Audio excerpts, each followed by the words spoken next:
जंगल में एक सामान्य सुबह थी। चिक्की की मनाही के बावजूद चिंकू और पिंकू घोंसले से बहुत दूर खेलने चले गए। वे चट्टानी इलाके में छुपन छुपाई खेल रहे थे। अचानक एक तेज और डरावनी दहाड़ सुनाई दी। जमीन जोर से कांपने लगी, पेड़ झूलने लगे और पहाड़ों से पत्थर गिरने लगे। ये एक भूकंप था। जंगल में चीख पुकार मच गई। चिंकू और पिंकू डर के मारे घर की ओर भागने लगे। लेकिन फिर एक और तेज झटका आया। जहां चिंकू भाग रहा था, वहां जमीन बीच से फट गई और एक गहरी खाई बन गई। इसके संभलने से पहले चिंकू उस अंधेरी खाई में गिर गया और अंधेरे में गायब हो गया। पिंकू ने चिंकू चिल्लाया और रोने लगी। वो खाई में झांकी, पर वहां केवल अंधेरा और धूल थी। पिंकू रोते हुए घोंसले की ओर उड़ गई। वहां चिक्की और टोनी तोता पहले से ही चिंतित थे। पिंकू रोते होते उन्हें पूरी कहानी सुनाई। चिंकू के बारे में सुनकर चिक्की का दिल डूब गया।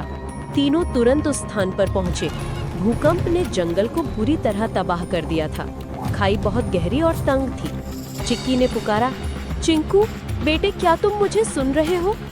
कुछ पलों बाद गहराई से चिंकू की कमजोर और डरी हुई आवाज आई, जिसमें वो मदद के लिए पुकार रहा था और बता रहा था कि वो फंस गया है। टोनी नीचे जाने की कोशिश करने लगा, पर खाई इतनी संकरी थी कि वो अंदर नहीं जा सका। चिक्की भी असहाय थी। तभी जमीन फिर से हिली। ये एक आफ्टर शॉक था। वे देखते रहे कि झटके की वजह से खाई के ऊपर से मिट्टी और पत्थर गिरने लगे। और सबसे डरावनी बात, खाई धीरे धीरे बंद होने लगी। इसकी चौड़ाई कम होने लगी। टोनी ने चिल्लाकर कहा कि अगर खाई बंद हो गई तो चिंकू उसके भीतर दब जाएगा। अब उनके पास केवल कुछ ही मिनट बचे थे। उन्होंने पास की एक मजबूत बेल नीचे उतारी और चिंकू से उसे पकड़ने को कहा। चिंकू ने कोशिश की, पर वो उसे पकड़ नहीं पाया। चिक्की खाई के किनारे बैठ गई और जोर जोर से रोने लगी।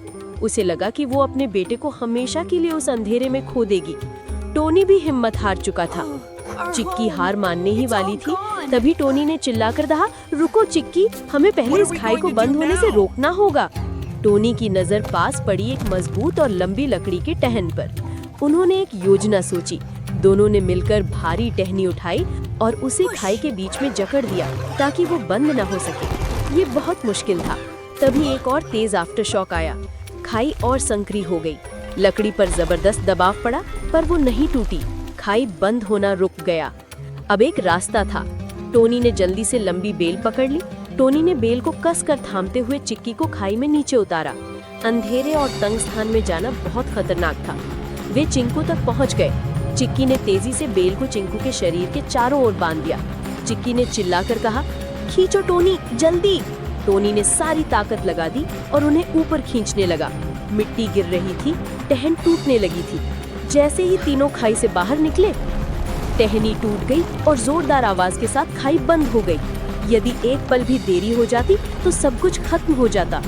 चिक्की ने चिंकू को जोर से गले लगा लिया। तीनों कांप रहे थे, पर वो जिंदा थे। चिंकू अपने इस गलती पर शर्मिंदा था कि उसने अपनी माँ की बात ना मानकर इतनी दूर चला गया। उस दिन उन्होंने जाना कि प्रकृति की शक्ति विशाल है, पर जब हम साहस और बुद्धिमानी से मिलकर काम करते हैं तो हम मृत्यु को भी हर कर सकते हैं।